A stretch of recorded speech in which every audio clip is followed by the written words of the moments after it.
October 28th, 1978. I was 23 years old, married with a 3-year-old son.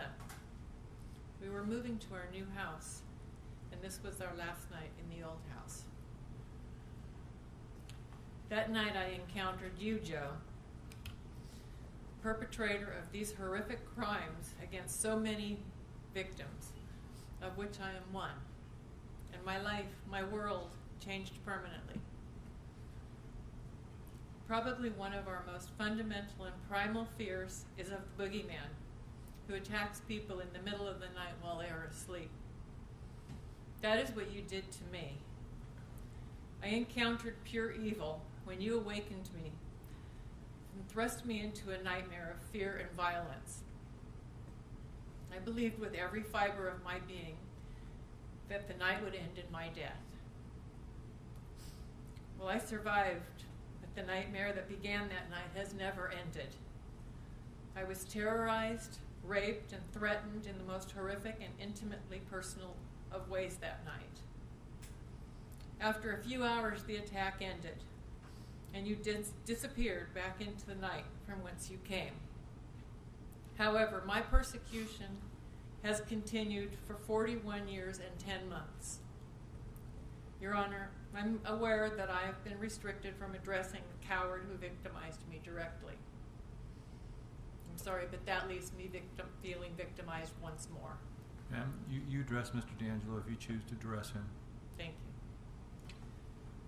32 years after my attack, in 2010, one of the Contra Costa investigators on my case, whom I should have trusted, wrote a book in which he libeled me in the most disgusting and repellent manner. Again, my victimization continues. The sheer terror of my family and I experienced on October 28, 1978, has never been far from my mind. I still cannot go anywhere without wondering if another sick, evil degenerate is next to me in the produce section, behind me in the checkout line, following me to my car, or stalking me in some way. The attack I suffered so many years ago left me with the constant and painful awareness that brutality, cruelty, and abject evil always pose significant and present risk to me. My marriage ended 7 months after we were attacked. Any statement from myself would be remiss if I failed to mention my ex-husband, who was also a very real victim that night. I'm sure he has also suffered. He had some issues that negatively impacted his life and lifestyle, to the point where he is now unable to meet the most basic threshold of competence, and not even capable of appearing and speaking on behalf of himself. He should not be forgotten. There are other large disturbing factors that are constantly with me.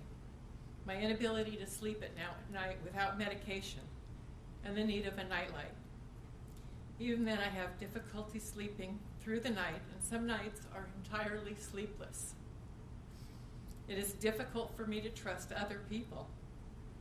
I struggle to establish and maintain normal relationships. I find it extremely difficult to be optimistic or spontaneous in virtually every situation and circumstance. My father and I were very close. We shared a love of water skiing. That was my thing, my hobby. My father taught me to water ski at 3 years old. The night that you violently attacked me, you mentioned seeing me at the lake, and then I looked good. I've never water skied again.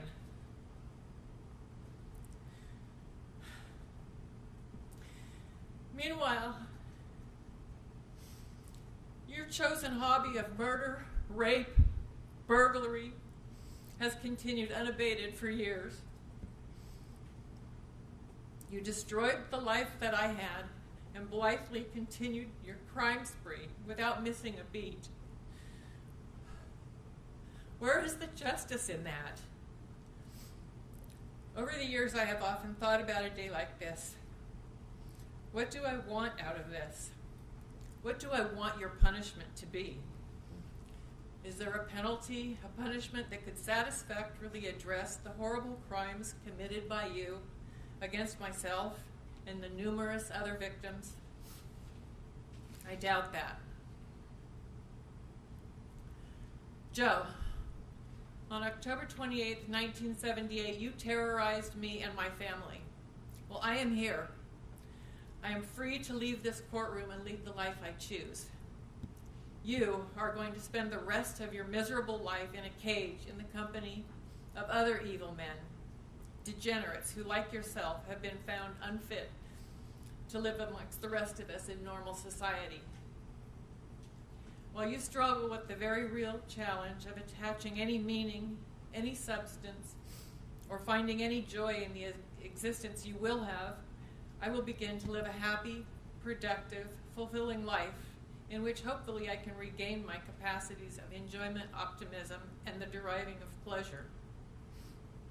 A life in which evil is given the widest possible berth, and the fear insidiously instilled in me by you no longer has any place. You will not defeat me. You will not break me. You have not ruined my life, and you will not. Ultimately, it is your own life that has been destroyed, and the lives of your family that have been forever damaged by your actions. The evil that you visited upon so many innocent victims is finally coming home where it belongs, with you. Perhaps the most I or any of DeAngelo's victims can hope for is that he be put away to never harm another person, put away to be excluded from the privileges of living in our civilized society. At minimum, he does not deserve to live among us, to thrive among us, to ride his motorcycle, or to enjoy a delicious pot roast whenever he has the inclination to do so. He deserves nothing.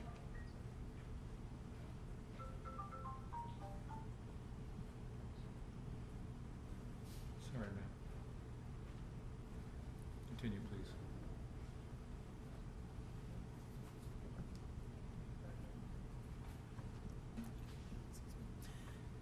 Perhaps the most I or any of DeAngelo's victims can hope for is that he be put away to never harm another person, put away to be excluded from the privileges of living in our civilized society.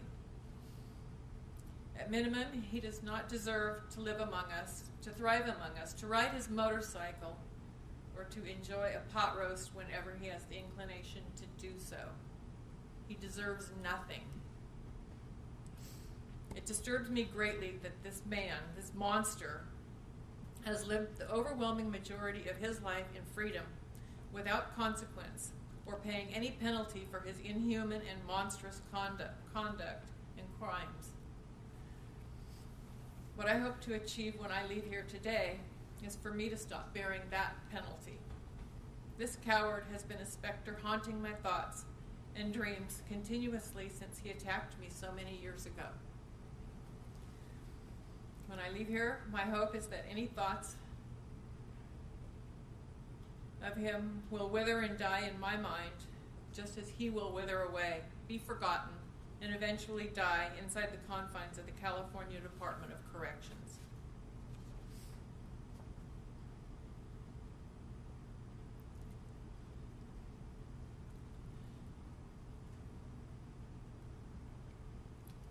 I am one of the lucky ones today because I am here. I'm able to speak on my own behalf. It is especially important that we never forget that at least 13 voices were forever silenced by the horrific conduct of this perpetrator. Your Honor, I am aware that a plea agreement is in place, and Joe DeAngelo's punishment is entirely within your purview. If what I want and feel has any importance to you, however, I would respectfully ask that you consider sending him to the California State Penitentiary at Pelican Bay, California. sending him away from the centers of our society to the dismal isolation of Pelican Bay, where he will not only be out of sight, but hopefully out of mind as well, would be a great healing blessing, not only to myself, but also to most of his other victims with whom I am in touch. In closing, I thank Your Honor and I thank this court for the opportunity to address the court. Thank you, ma'am.